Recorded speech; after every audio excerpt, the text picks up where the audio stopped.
Throna maihan dinne tá fáilte roh lig ag an léacht seo tradition Iraniacta America. Colm Toland is Anyam do. Good afternoon, everybody. You're all very welcome to this short talk on traditional singing in English. My name is Colm Toland.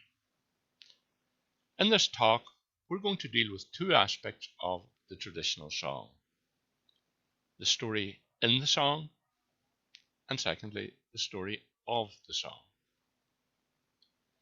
The story in the song is quite obvious.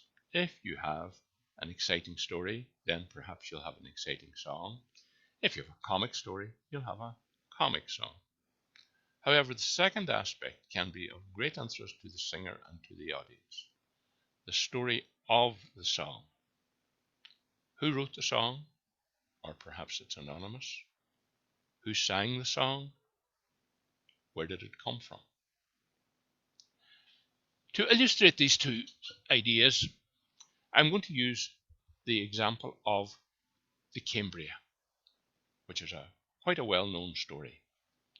It's also the name of the song, or the name of the song can be the gallant Cambria or the wreck of the gallant Cambria, and so on and so forth.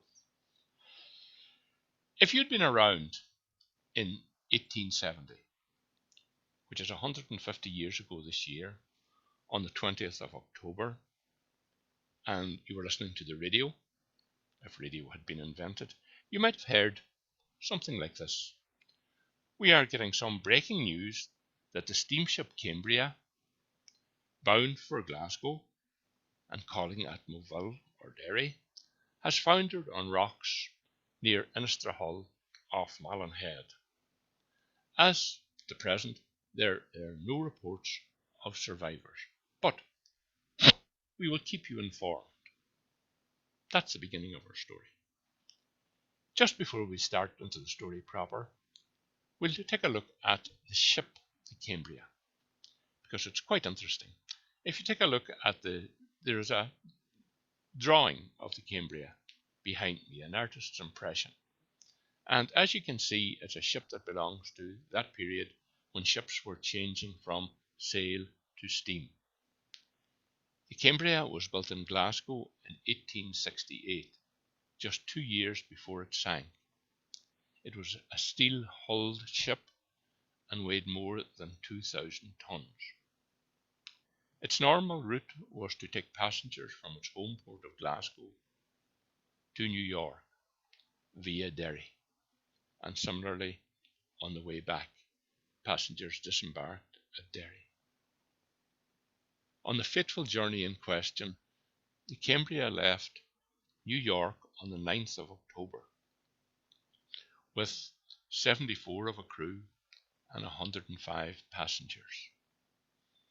As it made its way across the Atlantic, the passengers, the captain or the crew, must have been quite unaware that weather conditions off the Donegal coast were quite appalling.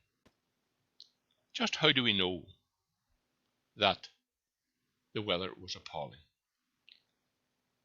Well, as you can see from this picture, it's a picture of a painting of a ship called the Sydney, a very large vessel, wooden sailing vessel, that was driven onto rocks at Glen Head near Malin on the Sunday before the Cambria went down. Of the crew of 40, only 2 survived, and they survived by clinging to a piece of wreckage, reaching the base of the cliff, and then climbing up. Indeed, their story was quite exceptional, so it was. Now, it was quite a regular occurrence for these large ships to be driven onto the Donegal coast by a northwesterly gale. Safety for them lay in staying far out at sea. However, their navigation was pretty rudimentary, depending on trying to fix positions from the stars, which would have been difficult in bad weather, or else using the string of lighthouses that were along the Irish coast, warning mariners of the dangers that were in front of them. On Wednesday, 4 days after the Sydney sank, the Cambria arrived off the Donegal coast. The conditions were still very, very bad. At the first 10 northwesterly gale was blowing. The Cambria had to round Malin Head, avoid the dangerous area around Innistowen before it would reach Lough Foyle in safety. What exactly happened, we don't know.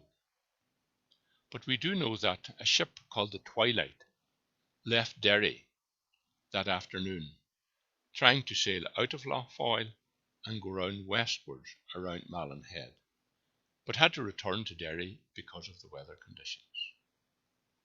Another tugboat, called the Admiral, was sheltering in the lee or shelter of Innistowen, but the weather there was so bad that eventually it had to leave and run before the wind and the tide and reach safety off the Scottish coast. The Cambria came around Malin Head and, for some reason, hit rocks off Innistowen and sank. What exactly happened, we will never know. From the song and from contemporary accounts, we know that there was only one survivor. His name was John McGartland from Omagh, and he was picked up by the Portrush lifeboat at 2 p.m. the following day. He was able to say that 4 lifeboats were launched. The one that he was in had 16 people, but it capsized, and he was the only one that managed to scramble back on board. His recollection of the whole event was very poor, and apparently he died not long after the event. To continue our story, we're going to listen to the Cambria now. It's sung by the late Dan McGonigal. It comes from a tape made by Dan and Maggie McGee from Slavery in Buncrana called An Hour of Song from the Inishowen Tradition. The song is the Isle of Doe version of the Cambria.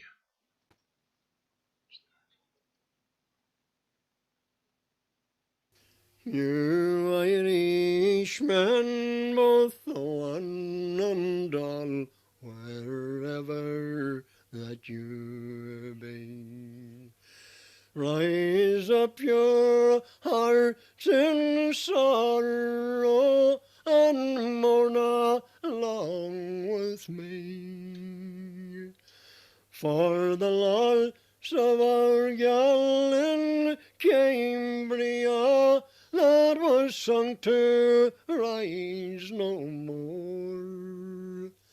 With 179 on board, bound for the Shamrock shore. In the 14th of October, lads, from New York we set sail. On board of our gallant Cambria, with a sweet and pleasant gale. All our hearts were glad, no one seemed sad, till our vessel caught the foe. In hopes to embrace our loving friends in nearing lovely home.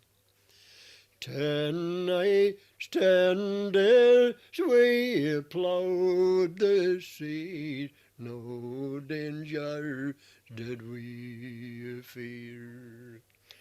In sight of our Irish coast that is shortly dead appear.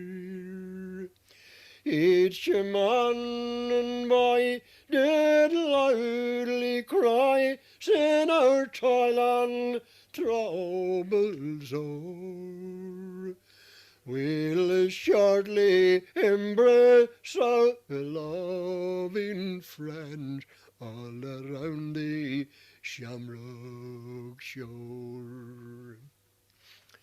It's down below all hands did go till the wait for morning clear, when a dreadful shock against a rock that filled our hearts with fear.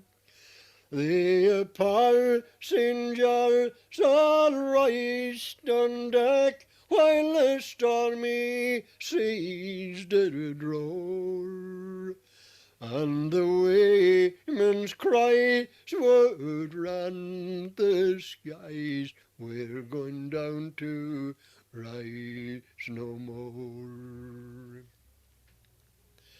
When foreign after our seamen tossed and stormy roared the wine, when instantly for a boats were hoist and a landstall by her side, her engine boom and engine room, they were all both racked and tore, and there's only the one survivor ever reached the shamrock shore.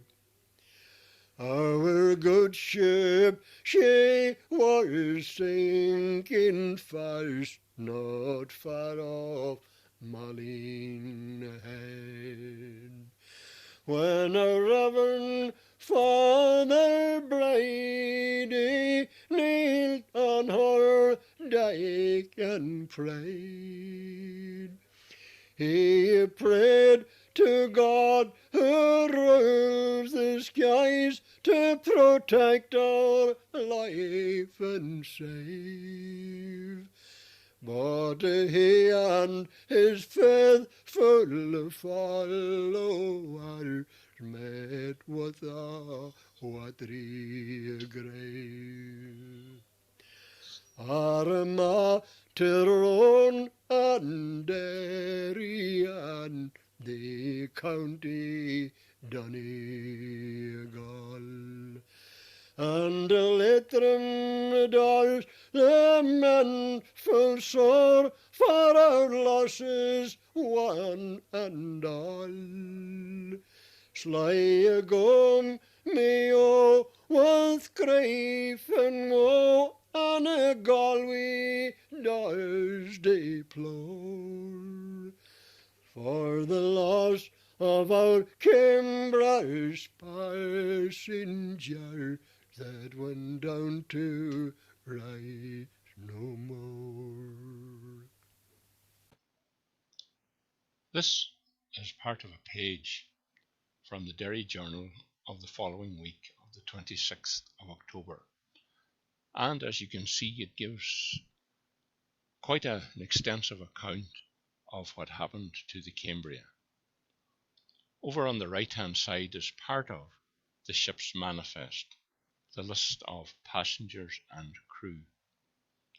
The account in the song seems to agree with the account in the paper, and it would almost appear that the writer, the author of the song, took his account from the local newspaper reports. The only place we can see that the song and the newspapers diverge is in the second last verse, where, if we check the ship's manifest, we find that there really was no Reverend Father Brady or any other clergyman of the name on board the ship. So it was a little bit of indulgence by the by the writer of the song. When we investigate a story like this, Our best source of information is probably the local newspaper, and indeed the Derry Journal is very helpful. However, in this case, we are very, very lucky to have another account of what happened to the Cambria from a completely different point of view. It happened that the noted English poet Edwin Waugh from Manchester area was on a tour of Ireland at the time, and on the night of the 19th he came to the Causeway Hotel overlooking the Giant's Causeway, and he gave a very good account of what happened on that occasion. In 1872, Waugh published a book called Rambles and Reveries, which describes his tour of Ireland. And in it, in the last chapter called Wreck Ashore, he gives a description of the night on which the Cambria was wrecked. And here's what he said. I was at the Giant's Causeway in the north of Ireland in October 1870, when the Cambria was wrecked upon the rocks at Inishowen, a dangerous island off the coast of Donegal, and directly in the way of vessels coming round Cape Malin for Glasgow or Liverpool. Up to the middle of the month, our autumn had been beautiful, as an Indian summer. But about that time, the long-continued fine weather broke up, and a storm arose, which lasted several days. The wind blew with great violence from the north and the northwest, and the coast of Antrim looked fearfully grand, with the furious Atlantic breaking against its dark rocks and frowning headlands. The Causeway Hotel, where I was staying, stands near the edge of the cliffs, within a stone's throw of the sea. On the night of the 20th, I sat up late, listening to the tempest outside, which swept by the house with such fury that it was impossible to keep the feet upon the ground. When I went to bed, I fell asleep with the roar of the waves in my ears. I slept longer than usual and awoke the next morning. I was startled by a loud knock at my chamber door. Aren't you getting up? The Cambria has gone to pieces upon the rocks at Inishowen, and the coast below here is covered with wreck. All hands lost except one man out of nearly 200 passengers and crew. As far as we know, only 3 bodies were recovered from the 179 souls on the Cambria. Eliza Browning is buried on Rathlin Island. Joseph Clark, a draper from Derry, is buried in Glendermot in Derry. But the story of the last body is rather poignant, and this is the version of it as given by Edwin Waugh.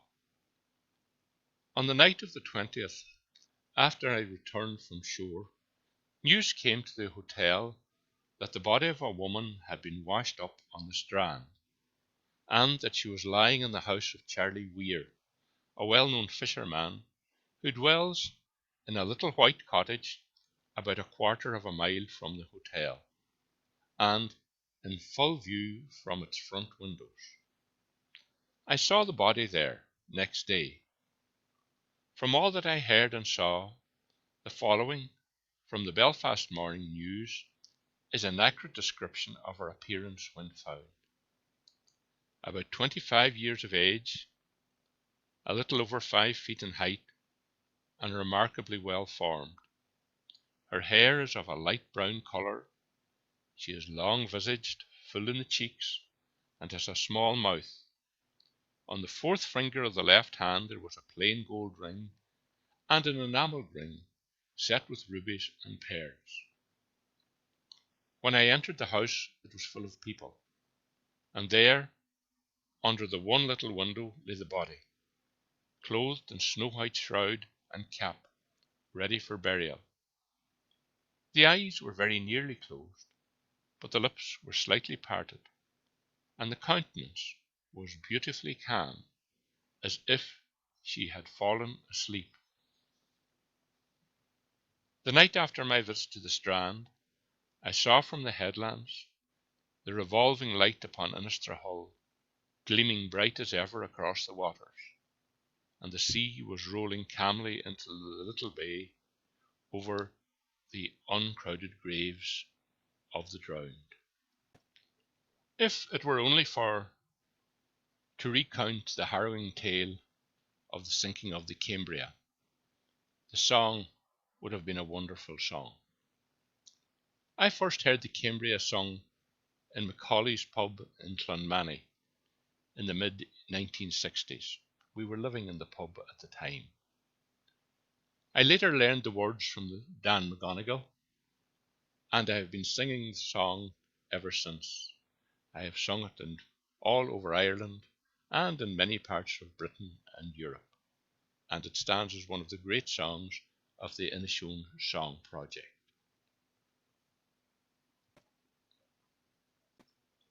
This is an interesting version of the Cambria, which I came upon when looking in the folklore project which the Irish Department of Education organised in the late 1930s in the national schools in Ireland.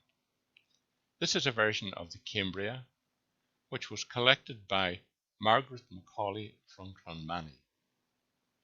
She got this version from Charles Coyle, which she spelled C-O-Y-L, but is normally C-O-Y-L-E, from the Isle of Doe.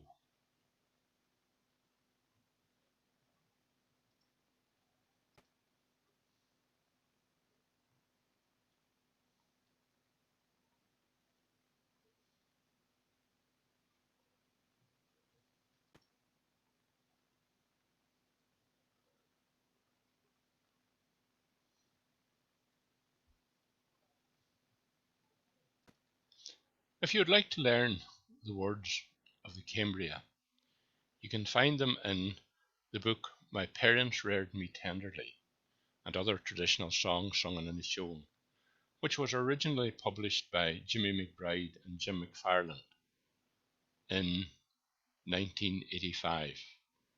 A new version was published last year by the Inishowen Traditional Singers Circle, which contains the words of the songs, faithful to the original, but also includes the music of the songs.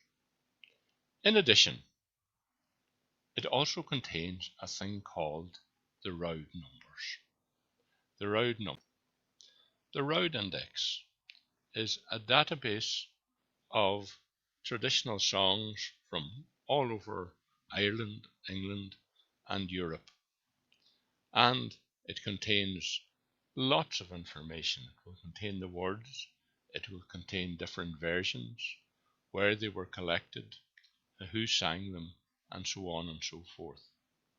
It is an invaluable resource for people who are interested in traditional songs. And now it is available online, which means that any of us can visit it. I will leave you some information on how you can access the Roud numbers of songs. When we go to the Roud Index and put in the name of the Cambria, we come up with all the usual suspects. The common version, which comes from the Isle of Doe, has been recorded by Jim McFarland and Jimmy McBride, and another very similar version has been collected by Hugh Shields, and it is available. It came from McGilligan, and another version from County Down. However, if you look through other versions of the Cambria, we came across a very unusual version. This version of the Cambria comes from the broadsheet collection in the Bodleian Library. As you can see, it describes the same incident, but it is in much more detail. Unfortunately, it is a broadsheet. Broadsheets were a way of popularizing songs before the introduction of radio and records and television and recordings, electronic recordings. In those days, the words of the song were printed on a broadsheet. These broadsheets were taken to fairs and festivals, and they were sold, normally for a penny. Someone who knew the song stood up, or the seller stood up and sung the song, and when you bought the words, you learned how to sing the song.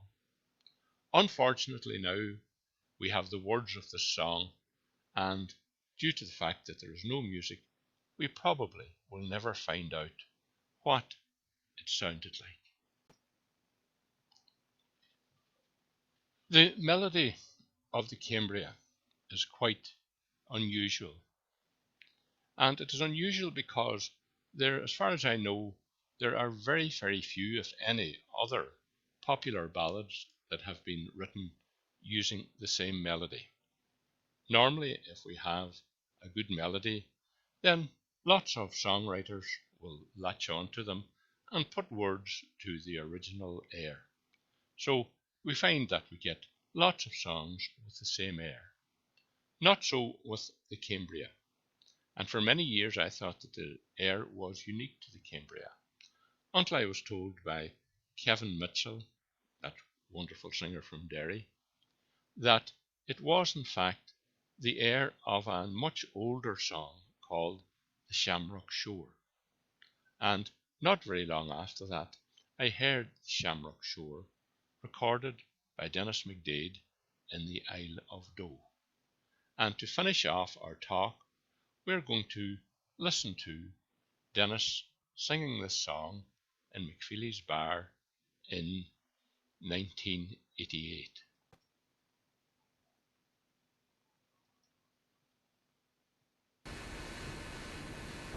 From London Derry, we have set a sail at the beam, and they stems all for me. Between 9 and 10 on the night, morning, we arrived at Moville Bay. Fresh water, we had 20 tons, our passing jars in store.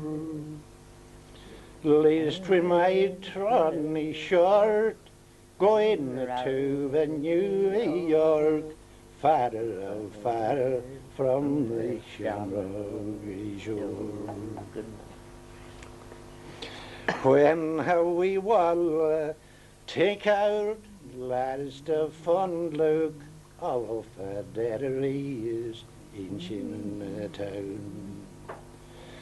Let misfortune never light on us, nor pull our courage down. She is that grand female of my heart, she's the girl that I do adore.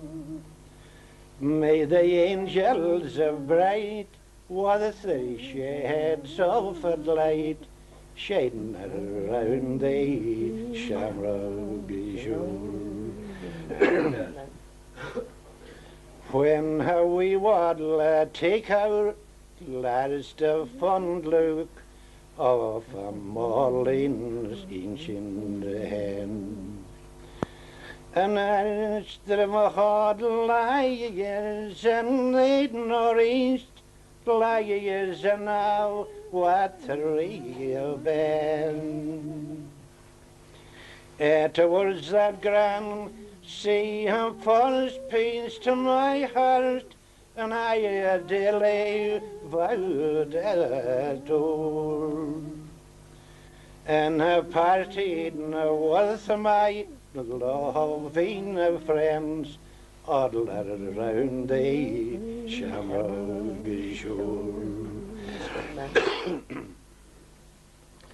When we were lying all the seaside, not a passenger will gleam.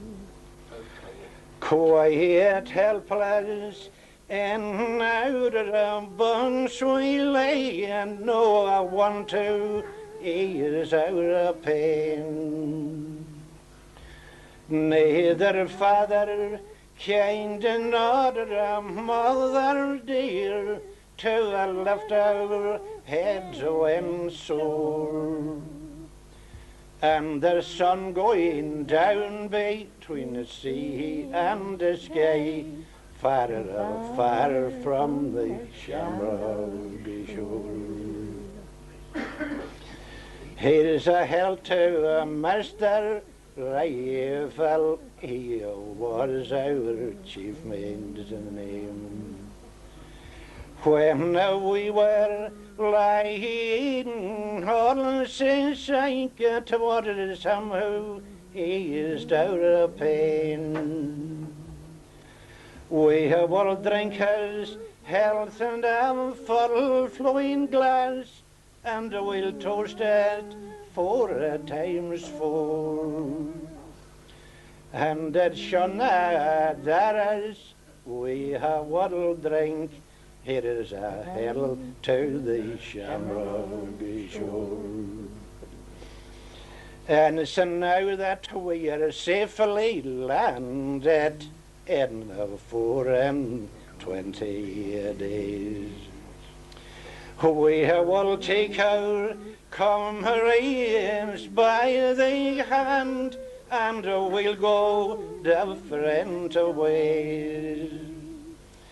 We will take our comrades by the hand, and hopes to meet once more, and hopes to meet our loving friends all around the shamrock shore. Very good.